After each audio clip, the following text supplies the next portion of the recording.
Hello everybody. First of all, we are going to introduce ourselves. I'm Simonas from Lithuania. I'm Shahar from Israel. And I'm Gilat from Israel. And if we have a microbiologist here, take it easy enough. Okay, we have questions. Our main topic was organ transportation and distribution in orbital systems, and we came up with a design that we call the Gilat pump, and we will explain the name later. And now we'll present the problem. So, in order to present the problem, here's a little story. So, I'm walking around the center of my village, and I'm feeling quite thirsty.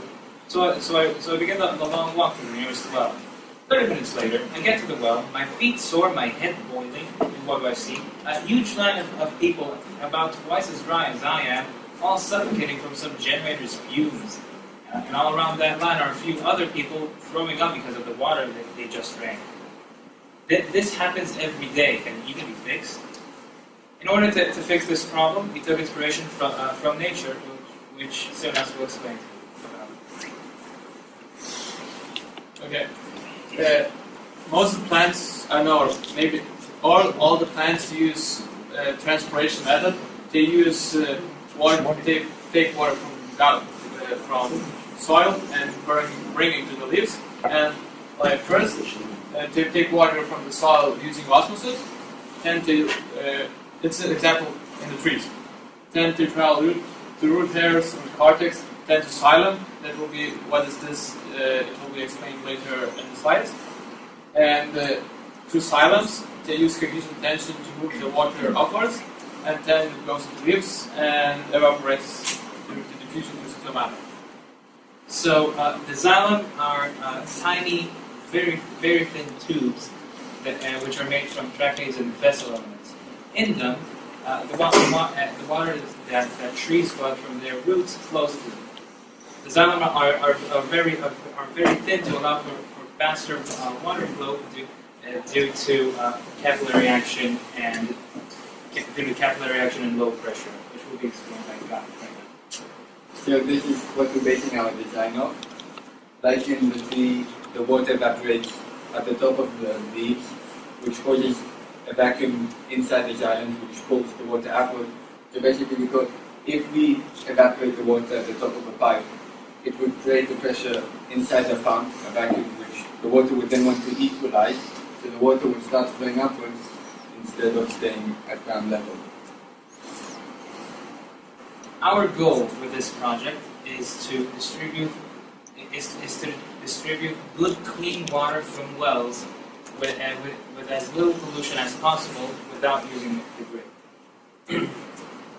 And here's our design made in paint. We can see now why we will call it lollipop because it seems like a lollipop. Here's pipes. This pipe would be like from stainless steel or something like that, from metal. And inside this pipe would be a lot of small reduced tubes made from Teflon. And we choose Teflon because it's relatively cheap and it's unflammable. Then and it would be small diameter because of the capillary action. It would be easier to take water upwards. Then there is a tank. The tank will be heated. The first time it will be heated by a thermal solar panel, and forward we will use copper wires to reduce the heat and bring it down to the tank to heat it up again, because copper is relatively cheap and it's really thermoconductive. Then we will heat the water here. It would steam like through a volcano hole, how you call it. It would condensate here, go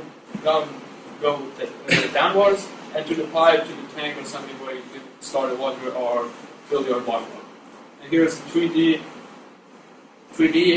design that we made in SketchUp. There's a solar panel, tank, the hole, pipes, and the ball.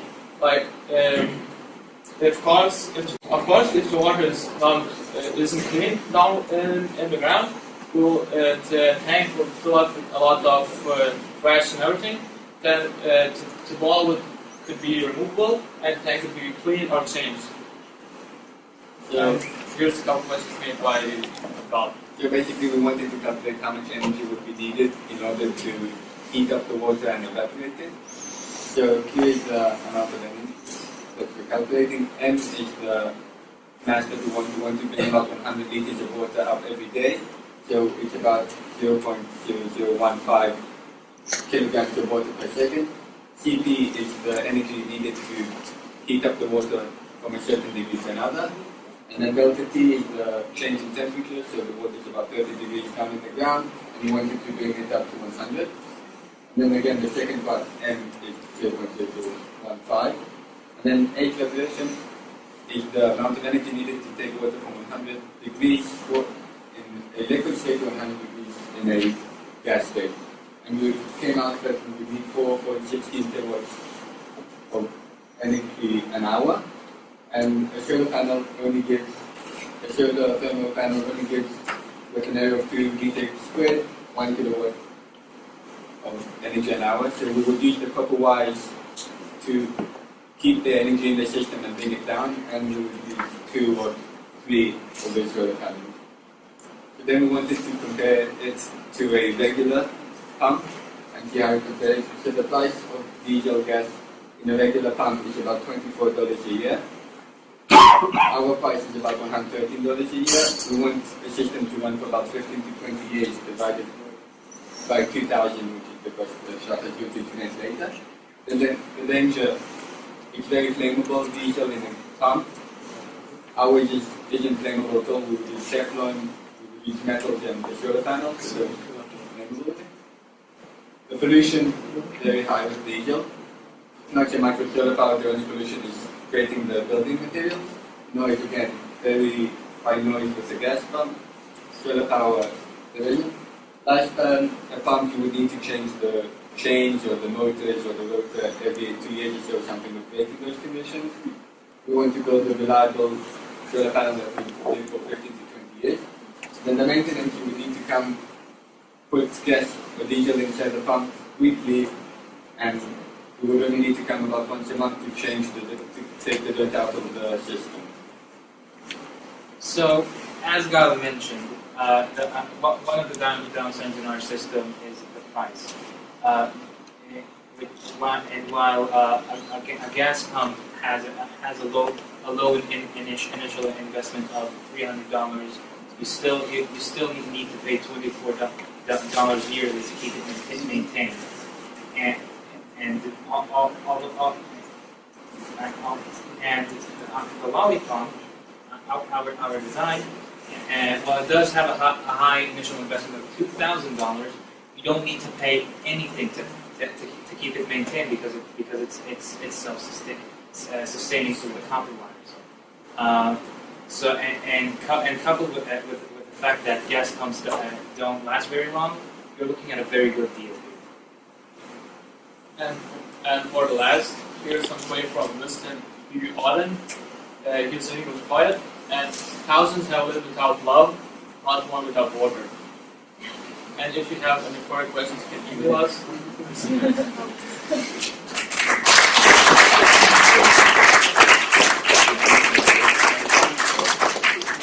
Does this work? Oh, it's only theory. In theory, it's supposed to work, because if trees can do it for 100 meters, like sequoia trees, and they do it for 100 meters, it should theoretically work. We didn't find any physical... And it's your idea, it's not based on any academic work or something like that? We read about all the things in trees and everything, and like we thought this idea. Like maple tree brings per day like 400 liters from down to up. So you would need, per hour. you would need very thin tubings, right, for it to work? It should be the small tubes inside of the big pipe should be around 1 to 2 millimeters in diameter. So that would help the water flow upwards using capillary action. but coupled with the low pressure thing, that the water flow will be So I very. think one of the biggest problems, and I think it'd be solvable maybe, is the water are not clean, the water that go up the tube, so it would clog the tubes eventually, or very quickly if they're very thin in diameter. So you could probably use some kind of Maybe About maybe putting a filter at the bottom before it And the goes filter, to the top. yeah, so the water would have to be clean when they go up, then you would have to change it. or maybe when you change the tank, you could also put some clean water inside the tubes to clean a little bit off. Can you go please to the next slide? Another one? Just for the Okay, calculation. here you have an estimate, you try to calculate the energy required, yes? Okay, you keep it like this. First of all, you assume certain amount of water coming up.